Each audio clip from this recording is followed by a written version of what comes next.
So I am here No with stress. No, you're right. Yeah, something went wrong there for a second, but sorry. I'm here with Denis Frimpong ahead of his Octagon 48 fight this weekend against George Staines. Dennis, thank you for joining me. First things first. In regards to your last fight, which was a win, I just wanted to address this first because it's a difficult topic for a lot of fighters. The win is not being recognized by a lot of entities, by a lot of bodies right now. Is that frustrating for you to have a win kind of not recognized? They can recognize whatever they want. They'll have to recognize these nuts soon. To be honest, whatever people want to say, it was five. It was three 5 minute rounds, elbows, knees to the head, 4 ounce gloves, three judges, the whole lot. So, as far as I'm concerned, it's a professional fight. I consider it a professional fight, and therefore I will be putting it down on my record regardless, and I'll be making sure to get onto Quilcha from Topology to make sure that he puts it up there. Because to be honest, that's more of a professional fight than fucking PFL is. PFL has no elbows, so I kind of understand the quarterfinals one not being on there as on your record as an exhibition, but it being no elbows. But the semi-final definitely should have been. It's a disservice to the fight that me and Bo put on and the array of weapons that we displayed to call it an exhibition fight. So obviously that last fight came on Octagon Challenge England versus Ireland. What was your initial reaction to getting the call up for that series? Because it's something that only a very limited amount of fighters are going to get, and obviously this is the first season in kind of Western Europe for England and Ireland. What was your initial reaction? Yeah, obviously I was glad to be called up as part of the selection process. As soon as I heard about it, I was like, right, that sounds like a nice little opportunity. Um, yeah, we went to I don't know if you could call it an interview or whatever, but went to that. Seen a couple of the guys there that were going to be on it. Yeah, and said, yeah, I'd be up for doing it. And then obviously when I heard that certain people were going to be on there as well, that just confirmed it for me that was what to do. Because a certain man named George Staines has been hiding from me for a while, and I knew that once we were in that house, he wouldn't be able to hide from me for much longer. So, Were there any nerves for you regarding this? Because it was a very big opportunity. You're on kind of national television, free to air television that goes out across the entirety of the UK and Ireland. Was there any nerves for you, or was that something that kind of helped to build your anticipation for it? no more so than usual than I have for a fight. Yeah, I knew it was going to be like basically a scrap in a gym, in a cage. Um, I have harder ones of them in my gym back home. With the guys I train with. It's not nothing different to like a Tuesday morning sparring. Just with no shin pads and violent ill intentions behind the shots. But no, I wasn't nervous. I was excited, to be honest. I was excited more so than anything. Obviously, before the fights, you get the normal pre-fight nerves and all that kind of stuff. But besides that, it was just yeah, cool, calm, collected. For you, the entirety of your experience on the show, do you feel it's been a positive so far? Do you feel like you've learned a lot from the show, that you've gained a lot? Yeah, I've definitely learned a lot about every aspect of MMA, from the business side, the you know fighter promoter relations. Obviously, the two fights I had itself within 2 weeks. I learned a lot about myself in the cage after getting dropped for the first time in my life. That I have that fight in me. That I won't just falter when I get knocked down.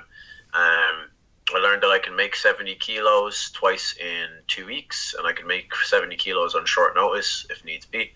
So yeah, I learned a lot of takeaways from it, to be honest. Yeah. your two coaches for the season, Shamrock and Paddy Hoolan. Obviously, the one, a legend in Irish MMA, pardon me, and another one coming up now in Irish MMA. What was it like to work with the two of them? Was there any kind of awe for them, or were you just kind of excited to get in there and start learning straight away? No, I mean, I was excited to be working under those two. I think they couldn't have picked a better combination. Paddy was a great general. He really held the team together, kept us as a team unit. And Shem cornered me my first ever two amateur fights. We've known each other a while. We've trained together a lot. He knows my style. He knows my grappling style. He knows my striking style. He's cornered me for a few of my fights, and it was good to have him there as well. Just like having a friend in the corner. It was a bit of an advantage. And then obviously Paddy, like as you say, he's a legend of Irish MMA, someone that I looked up to when I was coming up, just doing jiu-jitsu. So yeah, just to have him there and like giving me the feedback he was giving me about my striking and my grappling and my MMA, it was a real boost to my self confidence as well. A real boost to my general confidence in my skill set and in my abilities. So yeah. Your fight this weekend with the Team England finalist George Staines. I know you have a lot of thoughts on him, but we'll just first and foremost as an opponent, 16-1 amateur record, now making his official pro debut. How do you rate him as an opponent? What do you think he brings to the table in this fight? I think I don't think he's a fighter. To be honest, I think he's a wrestler. There's a very big, distinct difference between a wrestler and a fighter. Some people can wrestle. We see that with Chandler, Gaethje. We know the pedigree of wrestling they have, but they come out and they know how to entertain in the cage. They put on a fight. They use the wrestling to keep it on the feet, and they have a fight. Don't get me wrong, I can wrestle. I've got a jiu-jitsu background, that's my background. My first 2-3 wins were all by submission. But I just prefer to stand up with people and bang. I don't really like to hang on to another man's legs and sniff his cup. So that's my take on him. Obviously, 16-1 amateur. No one really cares about amateur records, you know what I mean? He's an 0-0 professional. He's making his debut, as far as I'm concerned. That's all I'm looking at. Obviously he had a couple good fights on the show. Good fight with Matthew, good fight with Armand. But I know, no disrespect to them two lads, like they're sound lads. And we trained together a lot when we were over in Slovakia. But I know I know how I was getting on with them in the training room. And I seen how he got on with them in the cage. So I can just put two and two together and know that I'm just levels ahead of him in every aspect of MMA. Personally, then, when it comes to George Staines, you're obviously not a massive fan. Does that boil down to his style, or does it boil down to something other than that? I just think as a person he's quite fake. To be honest, he gives off this, like, he tries to put on this like hero image, this like good guy. Look at me, I'm the little nerd that does MMA. I love Star Wars, all this kind of stuff. Like, but look, don't get me wrong, I love anime. I'm a big anime fan. Love Naruto, love Bleach, Dragon Ball Z, all the way back. I'm not disrespecting anyone that loves anime. Israel Adesanya loves anime, but it's not my whole personality. I haven't made that like my whole personality based around, I'm a Star Wars geek, I'm an anime geek, and I think I exposed a lot of that on the show. He was talking about on the first episode, I don't need to say I'm going to smash anyone's face in, because I just will. These guys are all giving it the big one, talking about his own teammate Hassan and stuff like that, talking about me, just because we have a bit of personality about us, and we have a bit of we can actually speak when it comes to speaking face to face with someone. But then like 2 days later, 3 days later, he was saying he's going to smash my face in and all this kind of stuff. But not to my face though. He was saying it behind closed doors when he was on his own with an interviewer and saying it into the camera. You know what I mean? When I was there in front of him, insulting him face to face, he had nothing to say. So I think he's just fake. He's run from me. He's run from a couple other people in the amateur scene when we wanted to fight him. There was attempts to make that fight in the last year and a half, and he refused it. So I just think he's a coward. And I would like to say that in MMA, your personality comes out in your MMA. It comes out in your style. So him being a coward shows through his MMA because he just shoots on people's legs as soon as he gets hit. So you can see that on full display. In the cage, there is no hiding, there is no lying. Your true self will come out to fruition. Your fight this weekend at Oktagon 48, it's probably the biggest Oktagon card of the year in terms of hype, in terms of promotion. Oktagon's debut in the UK. Pardon me. Is there any added pressure for you knowing that you're going to have more eyes on you? You're coming off a season of Oktagon Challenge. There's a lot of hype for the fight between you and George. There's a lot of other big fights on the card. Obviously, Shamrock has a fight on the card as well. Is there any added pressure for you, or is this just any other fight? It's not just any other fight. It's the biggest fight of my career. I mean, every fight that I have from before and going forward is the biggest fight of my career.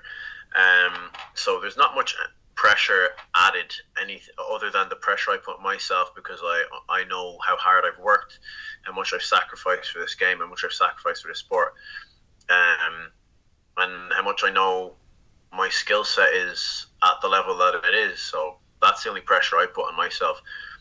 Realistically, once I step inside that cage, and the lights come on, the referee says fight, that crowd's going to be non-existent. The cameras are going to be non-existent. The people watching home are going to be non-existent. It's just going to be me and him in that cage for 25 minutes potentially, and I'm just going to display my my violence. That what I've been working on.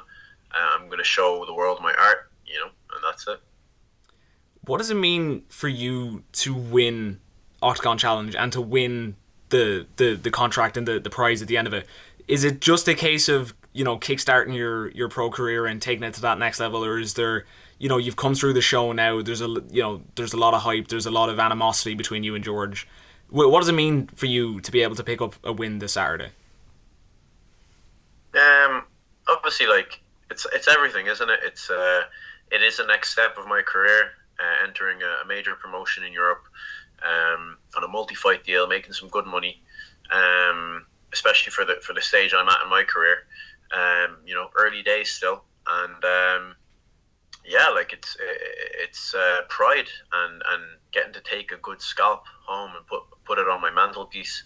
I'm going to take George's scalp piece and put it right back there, right over there on my dresser. I'm going to keep it there until it rots. It's just to show people, people don't see what goes on in the gym. They don't see the work I put in the gym, and they don't see the level I'm at with the other training partners that I have, and my whole team as a whole. But that's what they're going to get to see now. They're going to get to see it live and direct on Channel 4, The Zone, Oktagon TV, and then obviously live in the flesh if they can make it down to the AO Arena on Saturday. And finally, what is your official prediction for your fight with George Staines this weekend? Absolute controlled carnage. I think I can stop him a variety of ways. As I say, I've got submissions on my record, I've got knockouts on my record, and I've got violent decisions on my record. When I say violent decisions, I mean not just holding on to someone for 3 rounds or 5 rounds or whatever it is, violently butchering them, as you saw with Bo. It was a decision, but he was left. Maybe he should have been finished. Maybe the ref should have stopped it, or his corner should have thrown the towel in at one stage. So that's what you can always expect with me. You can always expect a show. You can always expect a good fight, an exciting fight. I keep saying this. I don't have boring fights. I don't have fights that are snooze fests. Even though George is going to try and make it that, it's going to be a clash of wills. It's going to be snooze fest versus violence, and I think in this case, violence is going to come out on top. All right, thanks, Millie, man.